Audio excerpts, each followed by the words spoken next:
नमस्कार, हमर छत्तीसगढ़ देख रहे हैं आप। आपके साथ मैं हूं ललित प्रजापति। सबसे पहले बात सियासत की। बीजेपी के प्रदेश अध्यक्ष विष्णुदेव साय ने मीडिया से बातचीत में सूखे के हालात को लेकर राज्य सरकार पर निशाना साधा। उन्होंने कहा कि सरकार ने देर से पहल की है, किसानों को जल्द से जल्द मदद मिलनी चाहिए। नाम बदलने पर साय ने कहा कि नाम बदलने से कुछ नहीं होता, काम करके भी दिखाना होगा। देखिए, सूखे की स्थिति तो बन गई है और मैं समझता हूँ सरगुजा संभाग ज्यादा सूखे की चपेट में है। जहां से मैं आता हूँ आज तक बुआई नहीं हो पाई है। रक्षाबंधन सावन पूर्णिमा तक किसान सब चीज रोपा उपा समाप्त कर लेते हैं, लेकिन आज रक्षाबंधन भी नजदीक है।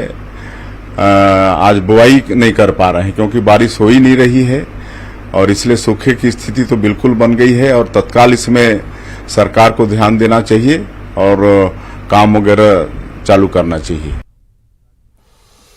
तो प्रदेश के कई जिलों में कम बारिश के चलते सूखे के हालात बने हैं। मंत्री अमरजीत भगत ने कहा कि प्रदेश के कई इलाकों में औसत से कम बारिश हुई है, इसके चलते खेती पर असर पड़ा है। मौसम पर किसी का जोर नहीं चलता।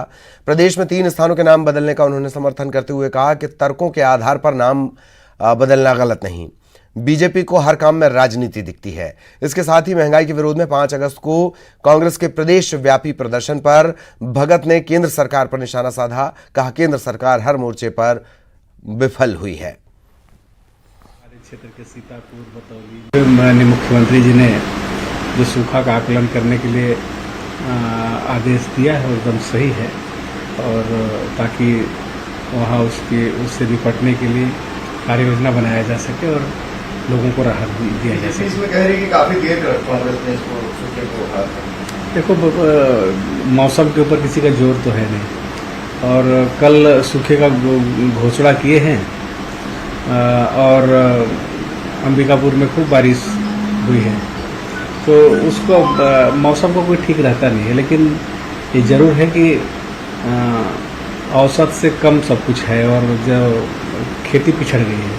नहीं, किसी का भी अगर ऐतिहासिक पृष्ठभूमि है और उसका लॉजिक है तो जो भी काम आप करते हैं तर्कसंगत होना चाहिए। माननीय मुख्यमंत्री जी कदम उठाया है, सराहनीय है और न्यायोचित है। भारतीय जनता पार्टी नीति केंद्र की सरकार, माननीय मोदी जी की सरकार हर मोर्चे में फेल है।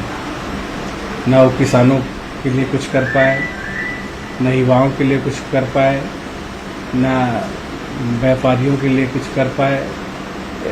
हर क्षेत्र में और महंगाई रोकने में तो बिल्कुल नाकाम रहे।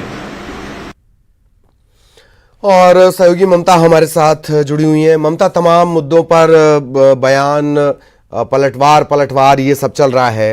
इन सब के बीच सबसे महत्वपूर्ण बात यह कि कई तहसील ऐसी हैं, मेरा ख्याल है तकरीबन 28 तहसील हैं, 9 जिलों के 28 तहसील जहां सूखे के हालात हैं और वहां किसानों को राहत मिलनी चाहिए। ममता,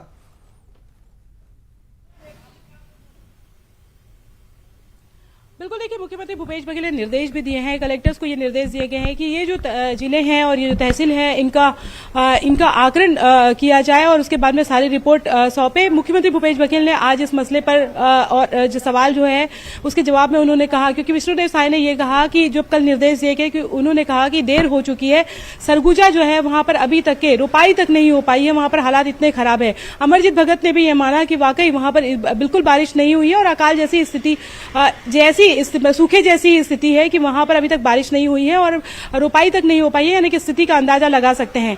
हालांकि इसी पर मुख्यमंत्री भूपेश बघेल से सवाल किया गया तो उन्होंने कहा कि कलेक्टर्स को निर्देश दिए गए हैं और विष्णुदेव साय ने जो कहा है कि देरी हो गई, इस पर उन्होंने कहा कि 15 अगस्त तक के बारिश होती है और अभी अगर हम बात करें तो समय था, लेकिन उसके बाद भी सरकार ने पहले ही इसको लेकर जो है वो कलेक्टर्स को निर्देश दिए हैं। उन्होंने ये भी कहा कि अगर विष्णुदेव साय को इतनी चिंता होती तो वो जशपुर का प्रभार में है और उनके हिस्से जशपुर का प्रभार है, लेकिन एक बार भी उन्होंने सरकार से शुरुआत में बात नहीं की। आज वो सवाल उठा रहे हैं है, लेकिन उनको कितनी चिंता है इस बात से अंदाजा लगा सकते हैं कि जब बारिश नहीं हो रही थी उन्होंने सवाल नहीं, एक बार भी सरकार से पूछा नहीं, कोई मदद नहीं मांगी, क्या किया जा सकता है इस पर बात नहीं की, कोई मुलाकात नहीं की, जबकि सरकार ने खुद ही समय से पहले जो है वो कलेक्टर्स को निर्देश दिए हैं कि क्या स्थिति है उसका आकलन किया जाए।